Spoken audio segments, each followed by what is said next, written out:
સાબરમતી નદીમાં water metro દોડશે। BRTS, AMTS અને મેટ્રો બાદ હવે વોટર મેટ્રો 2030 કોમનવેલ્થ ગેમ્સ પહેલા ખૂબ જ મોટું આયોજન। તો એએમસી અને રાજ્ય સરકાર દ્વારા આ આયોજન કરવામાં આવ્યું છે। કોચી વોટર મેટ્રો કંપનીને ફિઝિબિલિટી રિપોર્ટ માટે order inland waterways authority of India દ્વારા થશે કામગીરી। તો કોચી વકુટર મેટ્રો કંપનીએ નદીમાં વોટર મેટ્રો માટે સ્ટડી રિપોર્ટની કામગીરી શરૂ કરી છે। આગામી 1 થી 2 માસમાં આપશે સ્ટડી રિપોર્ટ। રિપોર્ટ બાદ આગળની કાર્યવાહી હાથ ધરાશે। આ રિપોર્ટ બાદ કન્સલ્ટન્સી માટે કાર્યવાહી હાથ ધરાશે। તો રિવરફ્રન્ટ પાર્ટ 2 બાદ હવે પાર્ટ 3 નું પણ કામકાજ શરૂ થશે। વાસણાથી ગિફ્ટ સિટી સુધી રિવરફ્રન્ટ લઈ જવાનું આયોજન છે। ઉલ્લેખનીય છે કે ખૂબ જ મોટું આયોજન છે, જેને લઈને તૈયારીઓ થઈ રહી છે। રિપોર્ટ છે તે બનાવવામાં આવશે। સાબરમતી નદીમાં હવે વોટર મેટ્રો દોડશે તેવી તૈયારી કરવામાં આવી રહી છે। તો એએમટીએસ, બીઆરટીએસ અને મેટ્રો બાદ હવે વોટર મેટ્રોની ભેટ છે તે અમદાવાદને મળી શકે છે। 2030 કોમનવેલ્થ ગેમ્સ પહેલા આ ખૂબ જ મોટું આયોજન છે, જેનું પ્લાનિંગ થઈ રહ્યું છે। એએમસી અને રાજ્ય સરકાર દ્વારા આ આયોજન કરવામાં આવ્યું છે। ઉલ્લેખનીય છે કે સાબરમતી નદીમાં વોટર મેટ્રો માટેની તૈયારીઓ તેજ।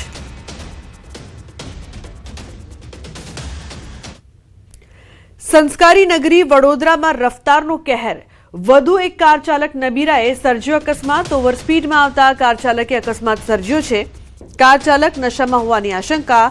કાર લારીને ટક્કર મારીને બેરિકેડ્સ મારેલ ખાડામાં ખાબકી। પાછળ આવતા બાઇક ચાલકે ઉતર્યો। કાર ચાલકનો વિડીયો ઉતાર્યો હતો। અકસ્માત બાદ ઘટના સ્થળે લોકોના ટોળા ઉમટ્યા હતા। તો ઘટનાની જાણ થતાં જ પોલીસ પહોંચી ઘટના સ્થળે। પોલીસે કાર ચાલકની અટકાયત કરી છે। તો વડોદરામાં એકવાર ફરી રફતારનો કહેર જોવા મળ્યો છે। ઉલ્લેખનીય છે કે સંસ્કારી નગરી વડોદરામાં રફતારનો કહેર રોજબરોજ જોવા મળી રહ્યો છે। વધુ એક ઘટના સામે આવી છે। કાર ચાલક નબીરાએ કઈ રીતે અકસ્માત સર્જ્યો છે તેનો વિડીયો પણ હાલ ચર્ચામાં। તો બીજી તરફ વડોદરામાં નશાખોરો પણ બેફામ બન્યા છે। કોયલી પાસે વધુ એક શખ્સે નશો કરીને અકસ્માત સર્જ્યો છે। અકસ્માતમાં અન્ય એક કારને પણ નુકસાન પહોંચાડ્યું છે। અકસ્માત સર્જનાર પિકઅપ ગાડી ચાલક પણ ઇજાગ્રસ્ત થયો છે। લોકોએ નશેડી કાર ચાલકનો ઉધડો લીધો। સમગ્ર ઘટનાનો વિડીયો વાયરલ થયો છે। તો નશેડી નબીરાએ અકસ્માત સર્જ્યો હતો। અકસ્માત સર્જનાર પિકઅપ ગાડી ચાલકને ઇજા।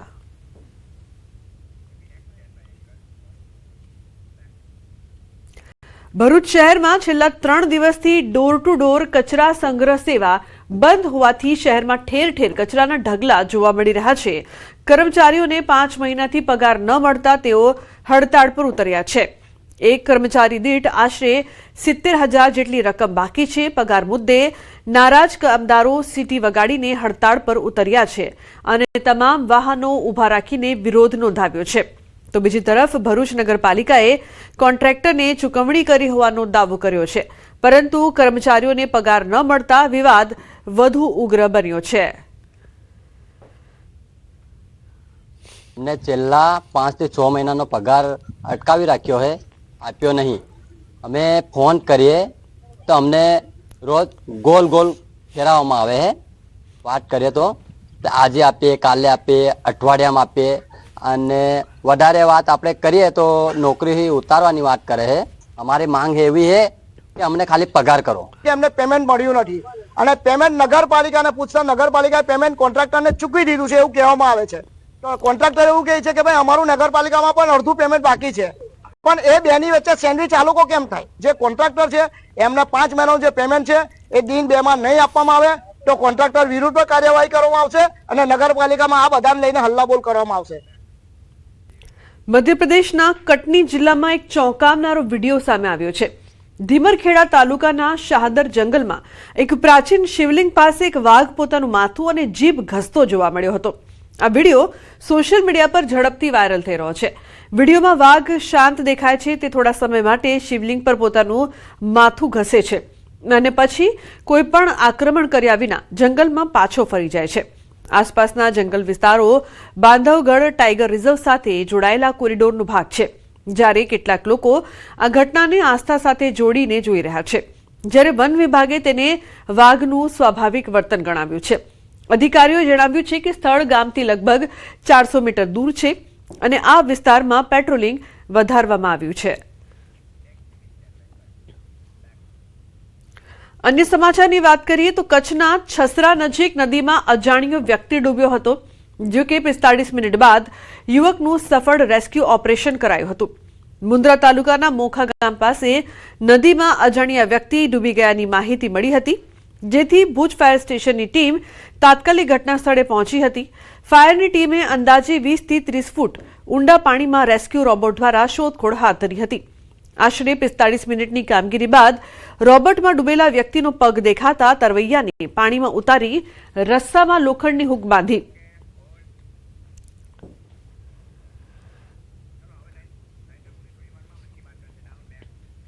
તો પીએમ નરેન્દ્ર મોદી થોડીક જ વારમાં કરશે મન કી બાત. તો આજે તેમનું મન કી બાતનું કાર્યક્રમ છે. થોડીક જ વારમાં પીએમ મોદી દેશને મન કી બાત થકી સંબોધન કરવાના છે. 131મો એપિસોડ છે આજે તેમનો મન કી બાતમાં. તે દર વખતે અલગ અલગ મુદ્દાઓ હોય છે. તે મુદ્દાઓને લઈને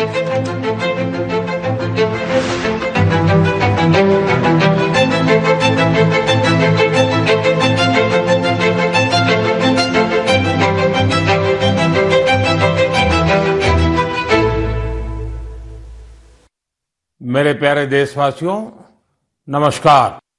मन की बात में आपका स्वागत है, अभिनंदन है। मन की बात देश और देशवासियों की उपलब्धियों को सामने लाने का एक मजबूत प्लेटफॉर्म है। देश ने ऐसी ही उपलब्धि अभी दिल्ली में हुई ग्लोबल एआई इम्पैक्ट समिट के दौरान देखी।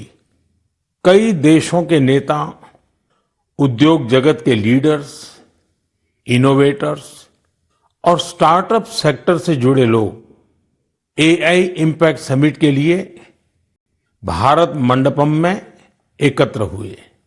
आने वाले समय में एआई की शक्ति का उपयोग दुनिया किस प्रकार करेगी, इस दिशा में यह समिट एक टर्निंग पॉइंट साबित हुई है।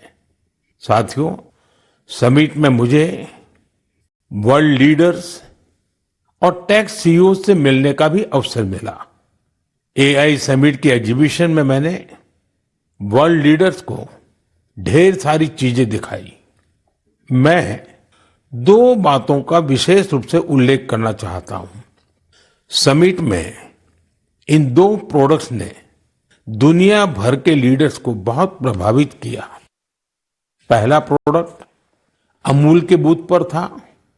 इसमें बताया गया कि कैसे एआई जानवरों का इलाज करने में हमारी मदद कर रही है और कैसे 24/7 एआई असिस्टेंट की मदद से किसान अपनी डेयरी और जानवर का हिसाब रखते हैं। साथियों, दूसरा प्रोडक्ट हमारी संस्कृति से संबंधित था। दुनिया भर के लीडर्स ये देखकर हैरत में पड़ गए कि कैसे एआई की मदद से हम हमारे प्राचीन ग्रंथों को, हमारे प्राचीन ज्ञान को, हमारी पांडुलिपियों को संरक्षित कर रहे हैं, आज की जनरेशन के अनुरूप ढाल रहे हैं। साथियों, एग्जीबिशन के दौरान डिस्प्ले के लिए सुश्रुत संहिता का चयन किया गया। पहले स्टेप में दिखाया गया कि कैसे टेक्नोलॉजी की मदद से हम पांडुलिपियों की इमेज क्वालिटी सुधारकर उन्हें पढ़ने लायक बना रहे हैं। सेकंड स्टेप में इस इमेज को मशीन के पढ़ने लायक टेक्स्ट में बदला गया। अगले स्टेप में मशीन रीडेबल टेक्स्ट को एक एआई अवतार ने पढ़ा और फिर अगले स्टेप में हमने ये भी दिखाया कि कैसे टेक्नोलॉजी से ये अनमोल भारतीय ज्ञान इंडियन लैंग्वेजेस और विदेशी भाषाओं में ट्रांसलेट किया जा सकता है। भारत के प्राचीन ज्ञान को आधुनिक अवतार के माध्यम से जानने में वर्ल्ड लीडर्स ने बहुत दिलचस्पी दिखाई। साथियों, इस समिट में दुनिया को एआई के क्षेत्र में भारत की अद्भुत क्षमताएं देखने को मिली है। इस दौरान भारत ने 3 made in India AI model भी लॉन्च किए। ये अपने आप में अब तक की सबसे बड़ी एआई समिट रही है। इस समिट को लेकर युवाओं का जोश और उत्साह देखते ही बन रहा था। मैं सभी देशवासियों को इस समिट की सफलता की बधाई देता हूं। साथियों, मैं अक्सर कहता हूं, जो खेले वो खिले। खेल हमें जोड़ता भी है। आजकल आप T20 वर्ल्ड कप के मैच देख रहे होंगे और मुझे पक्का विश्वास है कि मैच देखते हुए कई बार आंखें किसी खास खिलाड़ी पर टिक जाती होंगी। जर्सी किसी और देश की होती है, लेकिन नाम सुनकर लगता है कि अरे ये तो अपने देश का है। तब दिल के किसी कोने में एक हल्की सी खुशी आती है, क्योंकि वो खिलाड़ी भारतीय मूल का होता है और वो उस देश के लिए खेल रहा होता है जहां उसका परिवार बस गया है। वे अपने अपने देशों की जर्सी पहनकर मैदान में उतरते हैं, पूरे मन से उस देश का प्रतिनिधित्व करते हैं। कनाडा की टीम में सबसे ज्यादा भारतीय मूल के खिलाड़ी हैं। टीम के कप्तान दिलप्रीत बाजवा का जन्म पंजाब के गुरदासपुर में हुआ था। नवनीत धालीवाल चंडीगढ़ के हैं। इस लिस्ट में हर्ष ठाकर, श्रेयस मोवा जैसे कई नाम हैं जो कनाडा के साथ साथ भारत का भी गौरव बढ़ा रहे हैं। अमेरिका की टीम में कई चेहरे भारत के घरेलू क्रिकेट से निकले हुए हैं। अमेरिकी टीम के कप्तान मोनांग पटेल गुजरात की अंडर-16 और अंडर-18 टीम के लिए भी खेल चुके हैं। मुंबई के सौरभ, हरमीत सिंह, दिल्ली के मिलिंद कुमार, ये सब अमेरिकी टीम के शान है। ओमान की टीम में आज कई चेहरे हैं जो पहले भारत के अलग अलग राज्यों में खेल चुके हैं। जतिंदर सिंह, विनायक शुक्ला, करण, जय, आशीष जैसे खिलाड़ी ओमान क्रिकेट की मजबूत कड़ी है। न्यूजीलैंड, यूएई और इटली की टीमों में भी भारतीय मूल के खिलाड़ी अपनी जगह बना रहे हैं। ऐसे कितने ही भारतीय मूल के खिलाड़ी हैं जो अपने देश का गौरव बढ़ा रहे हैं, वहां के युवाओं के लिए प्रेरणा बन रहे हैं। भारतीयता की यही तो विशेषता है। भारतीय जहां भी जाते हैं अपनी मातृभूमि की जड़ों से जुड़े रहते हैं और अपनी कर्मभूमि यानी जिस देश में रहते हैं उसके विकास में भी सहयोग करते हैं। मेरे प्यारे देशवासियों, किसी भी माता पिता के लिए अपने बच्चे को खोने से बड़ा दुख कुछ और हो ही नहीं सकता। छोटे से बच्चे को खोने का दुख तो और भी गहरा होता है। कुछ ही दिन पहले हमने केरला की एक नन्ही मासूम आलिन शेरिन अब्राहम को खो दिया है। महज 10 महीनों में वो इस दुनिया से चली गई। कल्पना कीजिए, उसके सामने पूरी जिंदगी थी जो अचानक खत्म हो गई। कितने ही सपने और खुशियां अधूरी रह गई। उसके पेरेंट्स जिस पीड़ा से गुजर रहे होंगे उसे शब्दों से व्यक्त नहीं किया जा सकता है।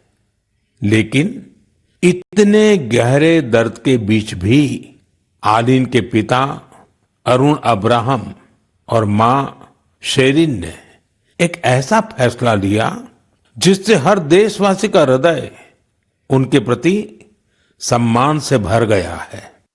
उन्होंने आलिन के अंगदान का फैसला किया। इस एक फैसले से पता चलता है कि उनकी सोच कितनी बड़ी है और व्यक्तित्व कितना विशाल। एक तरफ वे अपनी बच्ची को खोने के शोक में डूबे थे, तो वहीं दूसरों की मदद का भाव भी उनमें भरा था। वे चाहते थे कि किसी भी परिवार को ऐसा दिन देखना न पड़े। आलिन शेरिन अब्राहम आज हमारे बीच नहीं है, लेकिन उसका नाम देश के कम उम्र की ऑर्गन डोनर्स में जुड़ गया है। साथियों, इन दिनों भारत में ऑर्गन डोनेशन को लेकर जागरूकता लगातार बढ़ रही है। इससे उन लोगों की मदद हो रही है जिन्हें इसकी जरूरत है। इसके साथ ही देश में मेडिकल रिसर्च को भी बल मिल रहा है। इस दिशा में कई संस्थाएं और लोग असाधारण कार्य कर रहे हैं। साथियों, केरला की आलिन की तरह ही ऐसे बहुत से लोग हैं जिन्होंने ऑर्गन डोनेशन के जरिए किसी को दूसरा जीवन दिया है। जैसे दिल्ली की लक्ष्मी देवी जी हैं। उन्होंने बीते वर्ष केदारनाथ की यात्रा की। इसके लिए उन्हें 14 किलोमीटर की ट्रैकिंग करनी पड़ी। आपको ये जानकर हैरानी होगी कि उन्होंने यह यात्रा हार्ट ट्रांसप्लांट के बाद की। उनका हार्ट केवल 15% ही काम कर रहा था। ऐसे में उन्हें एक डोनर का हार्ट मिला जिसकी मृत्यु हो गई थी। इसके बाद तो उनका जीवन ही बदल गया। पश्चिम बंगाल के गौरांग बनर्जी 2 बार नाथुला गए हैं। ये समुद्र तल से 14,000 फीट की ऊंचाई पर है। और खास बात यह है कि उन्होंने ये उपलब्धि लंग ट्रांसप्लांट के बाद हासिल की। राजस्थान में सीकर के रामदेव सिंह जी को किडनी ट्रांसप्लांट कराना पड़ा था। आज वे स्पोर्टिंग एक्टिविटी में कमाल कर रहे हैं। साथियों, आपको इस तरह के बहुत से प्रेरक उदाहरण देखने को मिल जाएंगे। इससे यह बात फिर साबित होती है कि किसी एक की नेक पहल न जाने कितने लोगों की जिंदगी बदल सकती है। मैं उन सभी लोगों के हृदय से सराहना करता हूं जिन्होंने ऐसे नेक कार्य किए हैं। मेरे प्यारे देशवासियों, आजादी के अमृत महोत्सव के दौरान मैंने लाल किले से 5 प्राणों की बात कही थी। उनमें से एक है गुलामी की मानसिकता से मुक्ति।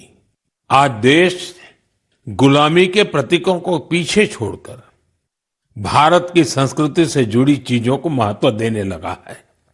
इस दिशा में हमारे राष्ट्रपति भवन ने भी एक महत्वपूर्ण कदम उठाया है।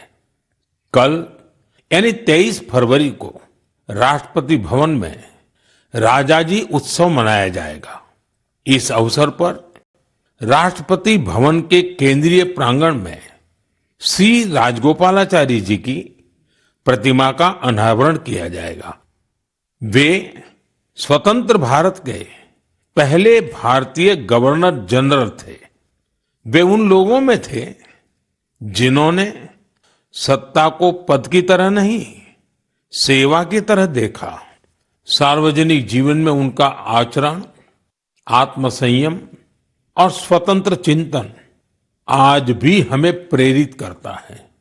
दुर्भाग्य से आजादी के बाद भी राष्ट्रपति भवन में ब्रिटिश प्रशासकों की मूर्तियां तो लगी रहने दी गई, लेकिन देश के महान सपूतों को जगह नहीं दी गई। ब्रिटिश आर्किटेक्ट एडविन लुटियंस की प्रतिमा भी राष्ट्रपति भवन में लगी हुई थी।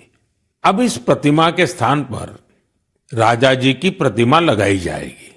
राजाजी उत्सव के दौरान राजगोपालाचारी जी पर आधारित प्रदर्शनी भी लगेगी।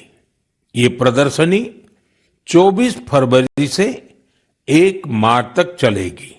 मौका निकालकर आप भी इसे देखने जरूर जाइएगा। मेरे प्यारे देशवासियों, मन की बात में मैंने आपसे डिजिटल अरेस्ट पर विस्तार से बात की है। इसके बाद देश में डिजिटल अरेस्ट और डिजिटल फ्रॉड को लेकर हमारे समाज में काफी जागरूकता आई। लेकिन अभी भी हमारे आसपास ऐसी घटनाएं हो रही हैं जो अक्षम्य है। निर्दोष लोगों को डिजिटल अरेस्ट और फाइनेंशियल फ्रॉड का निशाना बनाया जा रहा है। कई बार पता चलता है कि किसी सीनियर सिटीजन की जीवन भर की कमाई ठग ली गई। कभी किसी उन पैसों की ठगी हो जाती है जो उसने बच्चों की फीस जमा करने के लिए बचाए थे। कारोबारियों से धोखाधड़ी की खबरें भी हमें देखने को मिलती हैं। कोई फोन करता है और कहता है मैं एक बड़ा अधिकारी हूं, आपको कुछ डिटेल्स शेयर करनी होगी। इसके बाद भोले भाले लोग ऐसा ही कर बैठते हैं। इसलिए आपका सतर्क रहना, जागरूक रहना बेहद जरूरी है। साथियों, आप सभी केवाईसी नो योर कस्टमर यानी अपने ग्राहक को जाने, इस प्रोसेस को तो जानते ही होंगे। कभी कभी जब आपसे बैंक से केवाईसी अपडेट या री केवाईसी करवाने के मैसेज आते हैं तो मन में सवाल उठता है, मैंने तो पहले ही केवाईसी करवा रखी है, तो ये फिर क्यों? मेरा आपसे आग्रह है, झुंझलाइए नहीं, ये आपके पैसे की सुरक्षा के लिए ही है। हम सभी जानते हैं कि आजकल पेंशन, सब्सिडी, बीमा, यूपीआई सब कुछ बैंक खाते से जुड़ा है। इसी वजह से बैंक समय समय पर री केवाईसी करते हैं ताकि आपका बैंक अकाउंट सुरक्षित रहे। हाँ, इसमें भी आपको एक बात याद रखनी है, जो अपराधी हैं वो फर्जी कॉल करते हैं, एसएमएस और लिंक भेजते हैं। इसलिए हमें सतर्क रहना है और ऐसे धोखेबाजों के झांसे में नहीं आना है। केवाईसी या री केवाईसी केवल अपने बैंक की शाखा या आधिकारिक ऐप और ऑथोराइज मीडियम से ही कराए। ओटीपी, आधार नंबर या बैंक खाते संबंधी जानकारी किसी को भी न दें। और सबसे अहम बात, अपने पासवर्ड को समय समय पर जरूर बदलते रहें। जैसे हर मौसम के साथ खान पान बदल जाता है, पहनावा भी बदल जाता है, वैसे ही नियम बना लीजिए कि हर कुछ दिन में आपको अपना पासवर्ड भी बदल लेना है। साथियों, हाल ही में भारतीय रिजर्व बैंक ने इन्हीं विषयों पर वित्तीय साक्षरता सप्ताह का आयोजन किया था। वित्तीय साक्षरता का ये अभियान अब पूरे वर्ष जारी रहेगा। इसलिए भारतीय रिजर्व बैंक के मैसेज का ध्यान रखें और अपनी केवाईसी अपडेटेड रखें। याद रखिए, सही केवाईसी, समय पर री केवाईसी, करे खाता सुरक्षित, बने सशक्त नागरिक, क्योंकि सशक्त नागरिकों से ही बनता है मजबूत और आत्मनिर्भर भारत। मेरे प्यारे देशवासियों, हमारे किसान केवल अन्नदाता नहीं है, वे धरती के सच्चे साधक हैं। मिट्टी को सोना बनाना क्या होता है, ये कोई हमारे किसानों से सीखे। और हमारा आज का किसान तो परंपरा और टेक्नोलॉजी दोनों को साथ लेकर चल रहा है। और मुझे ये देखकर खुशी होती है कि हमारे किसान अब सिर्फ उत्पादन नहीं, बल्कि गुणवत्ता, वैल्यू एडिशन और नए बाजारों पर भी ध्यान दे रहे हैं। ओडिशा में हिरोत पटेल नाम के एक युवा किसान से जुड़ी जानकारी वाकई बहुत प्रेरक है। करीब 8 साल पहले तक वे अपने पिता शिवशंकर पटेल के साथ पारंपरिक ढंग से धान की खेती करते थे, लेकिन उन्होंने खेती को नए नजरिए से देखना शुरू किया। अपने खेत के तालाब के ऊपर उन्होंने मजबूत जालीदार ढांचा बनाया, उस पर बेल वाली सब्जियां उगाई, तालाब के चारों ओर केले, अमरूद और नारियल लगाए और तालाब में मछली पालन भी शुरू किया। यानी एक ही जगह पारंपरिक खेती भी हो रही है, सब्जी भी, फल भी, मछली भी। इससे जमीन का बेहतर उपयोग हुआ, पानी की बचत हुई और अतिरिक्त आमदनी भी मिली। आज दूर दूर से किसान उनका मॉडल देखने आते हैं। साथियों, केरला के त्रिशूर जिले में एक गांव ऐसा है जहां एक ही खेत में 570 तरह की धान की किस्में लगाई जाती हैं।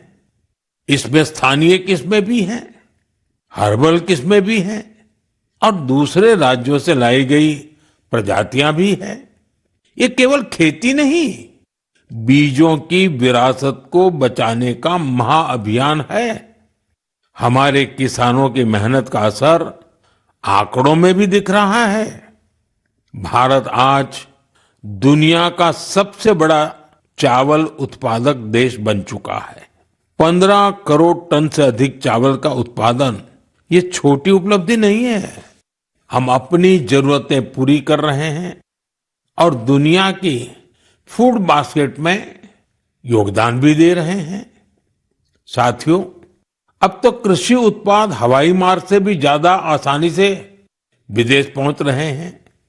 कर्नाटका के नंजनगुड़ केले, मैसूरू पान के पत्ते और इंडी नींबू को मालदीव भेजा गया। ये उत्पाद अपने स्वाद और गुणवत्ता के लिए जाने जाते हैं और इन्हें जीआई टैग भी मिला है। आज का किसान क्वालिटी भी चाहता है, क्वांटिटी भी बढ़ा रहा है और अपनी पहचान भी बना रहा है। मेरे प्यारे देशवासियों, पिछले वर्ष इसी समय महाकुंभ की अद्भुत तस्वीरें आपको जरूर याद होगी। संगम के तट पर उमड़ता जनसागर, आस्था का अथाह प्रवाह और स्नान के उस पावन क्षण में जैसे भारत अपनी सनातन चेतना से साक्षात्कार कर रहा था। साथियों, महाकुंभ की वही धारा, वही माघ का महीना, वही श्रद्धा का स्वर जब उत्तर से दक्षिण की ओर बढ़ता है तो एक नई पहचान ले लेता है। साथियों, केरला की धरती पर भारत पूजा नदी के किनारे तिरुनावाया में सदियों पुरानी एक परंपरा रही है, मामंगम। इसे कई लोग महामाघ महोत्सव या केरला कुंभ भी कहते हैं। माघ के महीने में पवित्र नदी में स्नान और उस क्षण को जीवन का अमिट स्मरण बना लेना, यह इसकी आत्मा है। समय के साथ यह परंपरा जैसे ओझल हो गई थी। करीब 250 वर्षों तक यह आयोजन उसी भव्यता में नहीं हुआ था जैसे पहले हुआ करता था। लेकिन आज अपनी विरासत को फिर से पहचान रहे हमारे देश में इतिहास ने फिर करवट ली है। इस बार बिना किसी बड़ी घोषणा के केरला कुंभ का सफल आयोजन हुआ। लोगों ने इसके बारे में एक ने दूसरे को बताया, कानों कान बात पहुंचती गई और देखते ही देखते श्रद्धालु तिरुनावाया पहुंचने लगे। साथियों, महाकुंभ हो या केरला कुंभ, ये केवल स्नान का पर्व नहीं है, यह स्मृति का जागरण है, यह संस्कृति का पुनर्स्मरण है।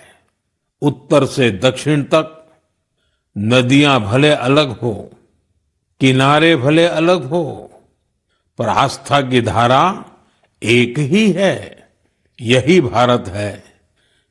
साथियों, हमारे देश में ऐसे लोग हमेशा जनता के दिलों में बसे रहते हैं, जिन्होंने समाज के कल्याण के लिए काम किया होता है, जिन्होंने अपने नेक कार्यों में जनता को प्राथमिकता दी होती है।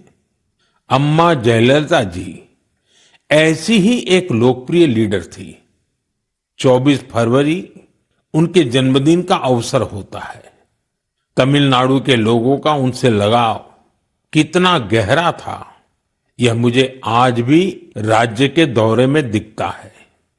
अम्मा जयललिता जी का जिक्र होते ही तमिलनाडु के लोगों के चेहरे खिल उठते हैं। हमारी नारी शक्ति का जुड़ाव तो उनसे और विशेष रहा है। ऐसा इसलिए भी है क्योंकि सरकार में रहते हुए उन्होंने माताओं, बहनों और बेटियों के लिए कई सराहनीय प्रयास किए। राज्य में कानून व्यवस्था को दुरुस्त रखने के लिए भी उन्होंने बहुत ठोस कदम उठाए थे। देशभक्ति की भावना उनमें कूट कूट कर भरी थी। इसके साथ ही भारत की सांस्कृतिक विरासत पर उन्हें बहुत गर्व था। अम्मा जयललिता जी के साथ हुई हर मुलाकात, हर प्रकार की बातचीत मेरे मन में आज भी ताजा है। वे गुजरात में 2002 और 2012 में हुए मेरे 2 शपथ ग्रहण समारोह में भी शामिल हुई थी, जब हम दोनों अपने अपने राज्य में मुख्यमंत्री थे। तब गुड गवर्नेंस जैसे विषयों पर अक्सर हमारे बीच बातचीत होती रहती थी। उनकी सोच बिल्कुल स्पष्ट थी और विचार बेहद सुलझे हुए। यह उनकी एक बड़ी खासियत थी। कई वर्ष पहले उन्होंने पोंगल के पावन अवसर पर मुझे लंच के लिए चेन्नई आमंत्रित किया था। स्नेह से भरा उनका वो भाव मेरे लिए अविस्मरणीय रहेगा। एक बार फिर मैं उन्हें विनम्र श्रद्धांजलि अर्पित करता हूं। जयललिता अवरगड़क येन निनैवांजलिगल समुदाय तीर्क अवर अट्रिय सेवई एंड्रुम निनैविल इरुक्कुम। मेरे प्यारे देशवासियों, अब मैं बात करूंगा अपने प्यारे छोटे होनहार बच्चों से, उन बच्चों से जिनका इस समय एग्जाम चल रहा है। मुझे उम्मीद है आपने इस महीने की शुरुआत में परीक्षा पे चर्चा देखी होगी और आपको उससे कुछ सीखने को भी मिला होगा। लेकिन मैं फिर भी पूछूंगा, पढ़ाई की ज्यादा टेंशन तो नहीं ले रहे हैं ना आप? मेरे प्यारे बच्चों, आप तो एग्जाम वॉरियर है। मुझे विश्वास है आप सभी पूरे मन से इम्तिहान की तैयारियों में लगे होंगे।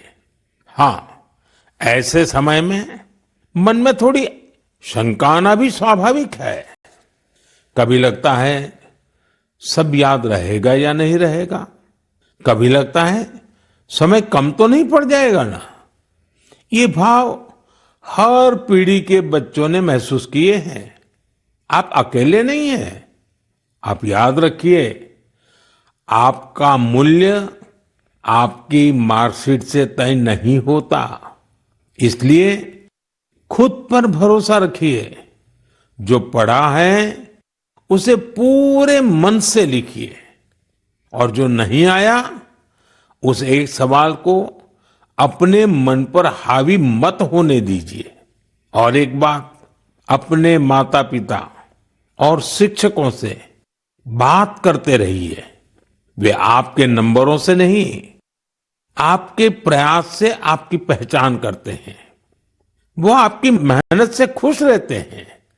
मुझे पूरा भरोसा है कि आप परीक्षा में भी सफल होंगे और अपने जीवन में भी सफलता की नई ऊंचाई प्राप्त करेंगे।